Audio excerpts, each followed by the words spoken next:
அனைவருக்கும் வணக்கம். நான் உங்கள் சாந்தி பேசுறேங்க. இன்றைய பதிவுல நாம என்ன பார்க்க போறோம் அப்படின்னா, இன்று வெள்ளிக்கிழமை அதிசக்தி வாய்ந்து இந்த ஒரு தீபம் ஏற்றுங்கள், 3 நாட்களில் நீங்கள் நினைத்தது நடக்கும்னு சொல்லியிருக்கேன். அந்த அளவுக்கு ஒரு அதிசக்தி வாய்ந்த ஒரு தீப வழிபாட்டை தான் நாம இந்த பதிவுல பார்க்க போறோம். அந்த தீபம் எப்படி ஏற்ற வேண்டும், எந்த நேரத்துல நம்ம ஏற்ற வேண்டும் அப்படிங்கறத பத்தி இந்த பதிவுல நாம தெளிவாக பார்க்க போறோம். வாங்க வீடியோக்குள்ள போகலாம்.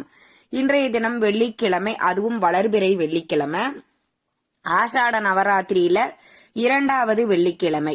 பொதுவாகவே இந்த ஆஷாட நவராத்திரியில வாராகி அன்னையை நாம வழிபாடு செய்வோம். அம்பிகையை பல்வேறு வடிவங்களில் வழிபாடு செய்யக்கூடியதுதான் இந்த ஆஷாட நவராத்திரி. அந்த ஆஷாட நவராத்திரியில இன்னைக்கு 2வது நாள். இந்த நவராத்திரியில நம்ம கொலுவெல்லாம் வைக்கிறது கிடையாது. வாராகி அம்பிகை இல்லைன்னா வேற எந்த அம்பிகையினுடைய படம் இருந்தாலும் சரி, மதுரை மீனாட்சி அம்மன் இருக்குது, காஞ்சி காமாட்சி இருக்குது, சமயபுரம் மாரியம்மன் தான் வச்சிருக்கிறோம், பரவாயில்ல. அந்த படத்தை வச்சு கூட நீங்க இந்த 9 நாட்களும், அதாவது நேற்றுல இருந்து ஸ்டார்ட் பண்ணிட்டு 4ஆம் தேதி, அடுத்த மாதம் 4ஆம் தேதி வரைக்கும் நம்மளுக்கு இந்த ஆஷாட நவராத்திரி அப்படிங்கிறது இருக்குது. இந்த இப்பேற்பட்ட இந்த வெள்ளிக்கிழமையில இப்போ நான் சொல்லக்கூடிய இந்த ஒரு சூட்சமான தீபத்தை ஏற்றுவதன் மூலமாக நீங்கள் நினைத்த காரியம் நடக்கும்.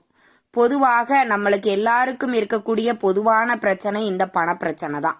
ஃபர்ஸ்ட் நான் அதுக்கு சொல்லிடுறேன். பண தேவைகளை, பணத்தோஷத்தை, பணத்தடைகளை நீக்கி நம்மளுக்கு பணத்தை பெருக்கி கொடுக்கக்கூடிய ஒரு சூட்சமமான தீபம். பணத்தேவை இருக்கிறவங்க மட்டும்தான் இந்த தீபத்தை ஏற்றி வழிபாடு செய்யணுமா, மற்ற வேண்டுதலுக்காக இந்த தீபத்தை ஏற்றக்கூடாதா அப்படின்னா தாராளமாக ஏற்றலாம். எந்த ஒரு தவறுமே கிடையாது. அதை தான் நான் சொல்லிட்டேன். நீங்கள் நினைத்ததை நடக்கும்.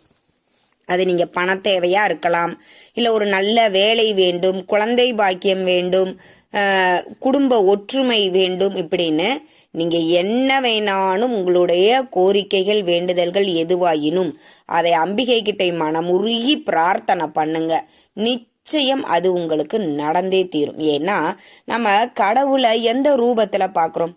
ஜோதி ரூபத்துல தான் நம்மளுக்கு கடவுள் அருள் பாலிக்கிறார்.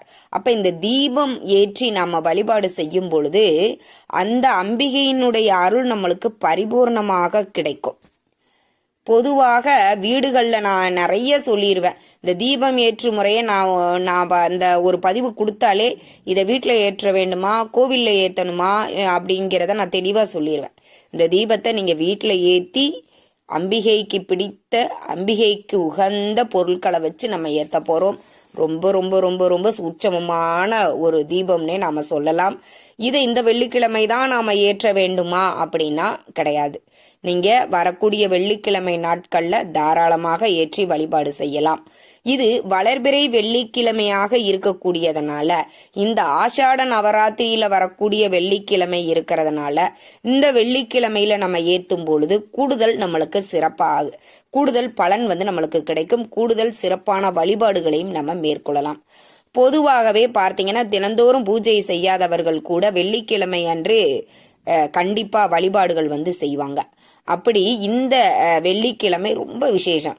நான் சொன்ன மாதிரி வளர்பிறை வெள்ளிக்கிழமை, ஆஷாட நவராத்திரியில வரக்கூடிய 2வது நாள். அப்ப எப்பேற்பட்ட ஒரு அற்புதமான நாள். இந்த நாள்ல நாம இந்த ஒரு தீபத்தை ஏத்தி நம்மளுடைய கோரிக்கையை முன்வைக்கும் போது அதை அம்பிகை ஏற்றுக்கொண்டு மனமுகர்ந்து நம்மளுக்கு அருள் புரிவார். இது இயற்கைக்கு மாறாக இருக்கக்கூடாது. அம்மா நான் ஒரு 2 லட்சம் பணம் வேணும்னு வேண்டிட்டு இந்த தீபத்தை ஏத்தினேன், எனக்கு கிடைக்கல அப்படின்னு சொல்லக்கூடாது. இப்போ அந்த 2 லட்சம் பணம் வேணும்னா அந்த அளவுக்கு உங்க குடும்பத்துல வருமானம் இருக்கணும். அந்த 2 லட்சம் வரக்கூடிய அந்த சூழ்நிலை உங்க குடும்பத்துல இருக்குது அப்படின்னா கண்டிப்பா அது கிடைக்கும். நீங்க நம்ம ஒரு 10,000 ரூபாய் கிடைக்கிறதே நம்மளுக்கு ரொம்ப பெருசா இருக்கக்கூடிய நேரத்துல நம்மளுக்கு லட்சக்கணக்கில் கோடிக்கணக்கில் வேணும்னா எப்படி கிடைக்கும்? அதற்குண்டான முயற்சியை நம்ம அப்ப எடுக்கணும் இல்லையா? நீங்க யாரா இருந்தாலும் 2 லட்சம் ரூபாய் பணம் வேணும் அப்படின்னா அந்த 2 லட்சம் ரூபாய்க்கு உண்டான முயற்சிகளை எடுக்க வேண்டும். அந்த 2 லட்சம் ரூபாய் கிடைக்கணும்னா அதுக்கு நம்ம என்ன பண்ணணுமோ அதை வந்து நம்ம நேர்வழியில் பண்ணும் பொழுது அந்த முயற்சி வந்து சக்ஸஸ் ஆகும். சரிங்களா? இப்போ என்ன தீபம் ஏற்ற வேண்டும் அப்படின்னு பார்த்துடலாங்களா? இப்போ நீங்க வந்து எந்த அம்பிகை படம் இருந்தாலும் சரி, வாராகி அன்னை படமாக இருந்தாலும் சரி, வாசனை நிறைந்த மலர்களால நல்லா அலங்காரம் பண்ணிக்கோங்க. வெள்ளிக்கிழமை அப்படின்னாலே நம்மளுக்கு சிகப்பு நிற மலர்கள், மல்லிகை பூ, அப்புறம் சம்மங்கி பூ, இதெல்லாம் ரொம்ப விசேஷம். இதெல்லாம் நீங்க வெள்ளிக்கிழமை நாட்கள்ல வாங்கி அம்பிகையை வழிபாடு செய்யும் பொழுது கண்டிப்பா உங்களுக்கு வந்து பார்த்தீங்கன்னா உங்க வீடே ஒரு மாதிரி லட்சுமி கடாட்சமா இருக்கும். உங்க வீட்டில் இருக்கக்கூடிய நெகட்டிவிட்டி எல்லாம் போய் வந்து பாசிட்டிவிட்டி வந்து நிறைஞ்சு இருக்கும். எதிர்மறை ஆற்றல்கள்லாம் நீங்கி ஒரு நம்மளுக்கு வந்து ஒரு நேர்மறையான ஆற்றல் வந்து கண்டிப்பா கிடைக்கும். இதை நீங்க ட்ரை பண்ணி பாருங்க. நம்பிக்கை இருக்கிறவங்க எல்லாருமே ஒரு பூஜை அறையில நல்ல வாசனை நிறைந்த மலர்களை வச்சு நல்ல தீபம் நிறக்க ஏத்தி வச்சு சாம்பிராணி கம கம கம கமன்னு சாம்பிராணி புகை போட்டு பாருங்களேன். அந்த வீடா இருக்காது, ஒரு கோவிலா இருக்கும். நீங்க ட்ரை பண்ணி பாருங்க. அப்புறம் அந்த மலர்களை எல்லாம் அலங்காரம் பண்ணி வச்சுட்டு தீபம் நான் என்ன தீபம் ஏற்றணும் அப்படின்னு சொல்லிடுறேன். ஒரு மண் அகல் விளக்கு எடுத்துக்கோங்க. இல்லை உங்கள் வீட்டில் நீங்கள் குத்து விளக்கு ஏற்றுறீங்க, காமாட்சி அம்மன் விளக்கு ஏற்றுறீங்க, வெள்ளி விளக்கு ஏற்றுறீங்க அப்படின்னு எந்த தீபம் வேண்டுமானாலும் ஏற்றுக்கலாம். நீங்கள் வந்து பார்த்தீங்கன்னா சாதாரண மண் அகல் விளக்குல கூட இந்த தீபத்தை ஏற்றிக்கலாம். இதில் வந்து நெய் ஊற்றிக்கோங்க. நெய் ஊற்றிட்டு தாமரை தண்டு திரி வேணும். இப்போ தாமரை தண்டு திரி நாங்கள் வெளிநாட்டில் இருக்கோம், வெளி மாநிலத்தில் இருக்கிறோம், இல்லை உள்ளூரில் தாம்மா இருக்கிறோம், ஆனால் எங்களுக்கு கிடைக்கல, நாங்கள் கொஞ்சம் இன்டீரியலாக உள்ளே இருக்கிறோம், எங்களுக்கு திடீர்னு கிடைக்காது, போக முடியாது அப்படிங்கிறவங்க சாதாரண பஞ்சு திரியை பயன்படுத்திக்கோங்க. முடிஞ்சவங்க தாமரை தண்டு திரி எடுத்துக்கோங்க. எடுத்துட்டு அந்த நெய் இருக்குது இல்லைங்களா, அந்த நெய்யில் பச்சை கற்பூரம் ஒரு துண்டு எடுத்துக்கோங்க. அதை நல்லா பவுட்ரு பண்ணி அந்த நெய்யில் அப்படியே தூவி விட்டுருங்க. அடுத்தது வந்து பார்த்தீங்கன்னா ஜவ்வாது. அந்த ஜவ்வாது பவுடராக இருந்தாலும் சரி, நீங்கள் பேஸ்டாக இருந்தாலும் சரி, அதை வந்து கொஞ்சமாக எடுத்து அதில் வந்து அந்த நெய்யில் வந்து கலந்துக்கோங்க. கலந்துட்டு அதுக்கு அடுத்தது திரி போட்டு தீபத்தை வந்து ஏற்றிக்கோங்க. இதை எந்த நேரத்தில் நம்ம ஏற்றணும் அப்படின்னு பார்த்தீங்கன்னா சுக்கிரஹோரை நேரத்தில் ஏற்றுவது ரொம்ப சிறப்பு இல்லையா? மாலை 6 மணிக்கு மேலே இந்த தீபத்தை ஏற்றி வச்சுக்கோங்க. மகாலட்சுமியின் அஷ்டோத்திரம் சொல்லி அர்ச்சனை செஞ்சுக்கோங்க. மகாலட்சுமியினுடைய காயத்ரி மந்திரத்தை சொல்லி மனமுருகி அவளை பாராயணம் பண்ணுங்க. அபிராமி அந்தாதி பாராயணம் பண்ணுவது ரொம்ப ரொம்ப சிறப்பான பலன்களை வந்து உங்களுக்கு கொடுக்கும். ஒவ்வொரு வெள்ளிக்கிழமையுமே கனகதரா சோஸ்திரம் வந்து வீட்டில் பாராயணம் பண்ணுங்க.